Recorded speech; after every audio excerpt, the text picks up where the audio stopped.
Aha! This is Laborts, and it is so nice to have you here. These are the paints you need.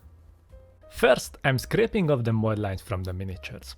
I don't always record this part, but I always do this with every mini. And remember the golden rule.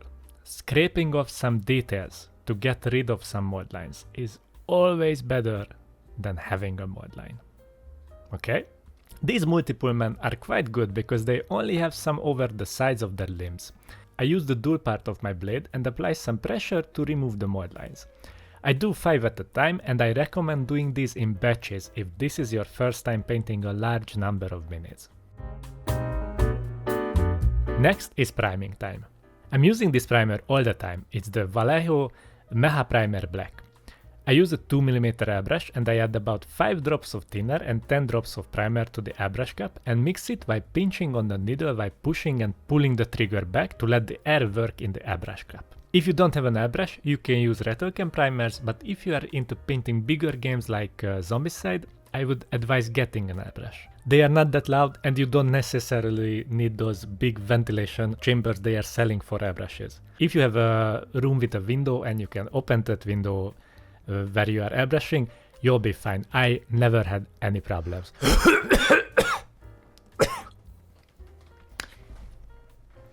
Sorry. Once I'm done with priming, I cover every mini with purple. This will be an undercoat for our base colors.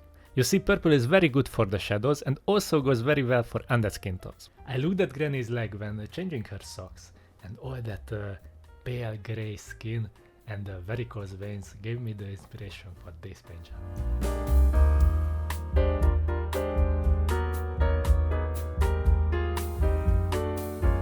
Now for a little bit more detailed work, I use a 1.5mm airbrush and lower the air pressure. I'm going to cover the green shirt with a mix of Lupercal green and German Camo bright green. I sometimes hear people saying in videos that they hate citadel pots and prefer dropper battles. I think both of them have their flaws, but when you add paint to the airbrush cap, you'll need to mix the paint with a brush anyway, so I don't see the hassle moving the paint from the pot with a brush. I applied this color as a zenithal highlight for the green shirt, and I want that purple to show through on the shadow areas. After that, I highlight the chest and shoulder area of the minis using German Camo bright green. If you like to reduce the spray area of the airbrush, keep it closer to the mini and apply smaller bursts. Keep in mind that this could be done with a bigger needle size as well, but the bigger the needle, the closer you need to hold your airbrush to the mini, and you need a smaller range of motion on the airbrush trigger. Don't worry about overspraying. If a little bit of green gets on the skin or pants, that's no big deal, but if you end up with a completely green multiple man with no purple in the shadow areas, I will slap on your tiny hand.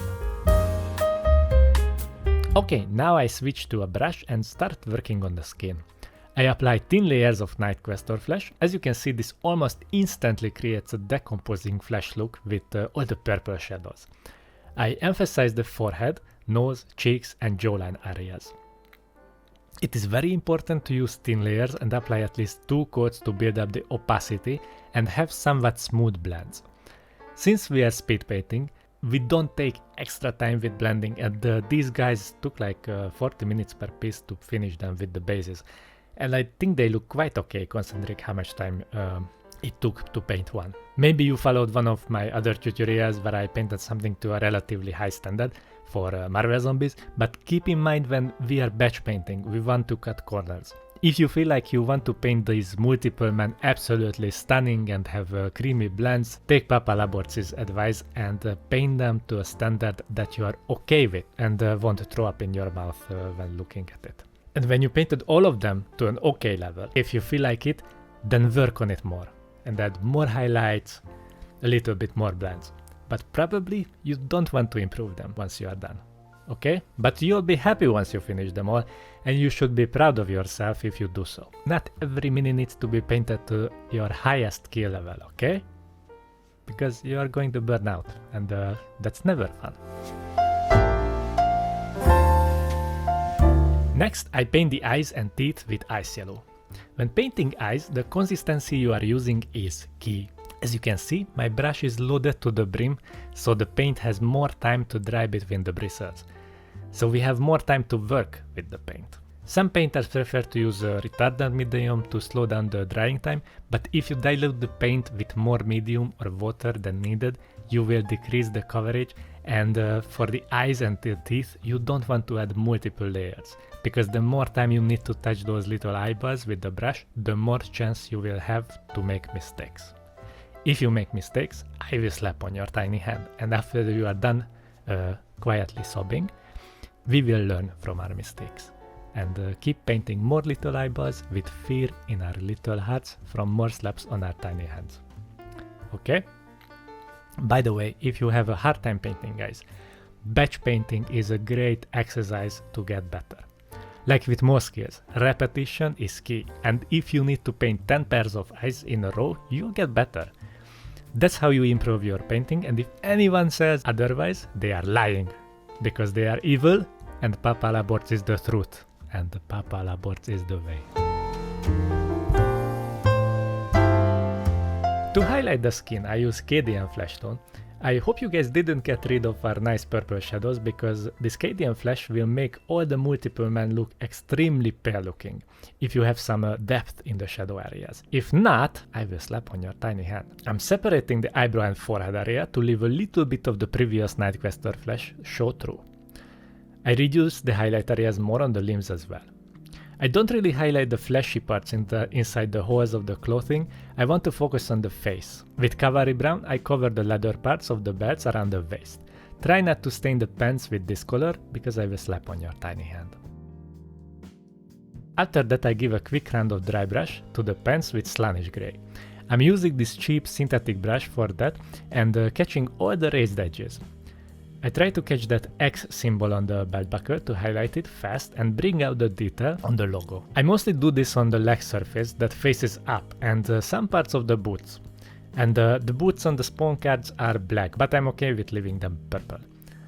If you prefer them black, paint them black and dry brush them afterwards. Now for the plates on his shirt. I was a little bit hesitant because I didn't know if I want to use metallic paint or not.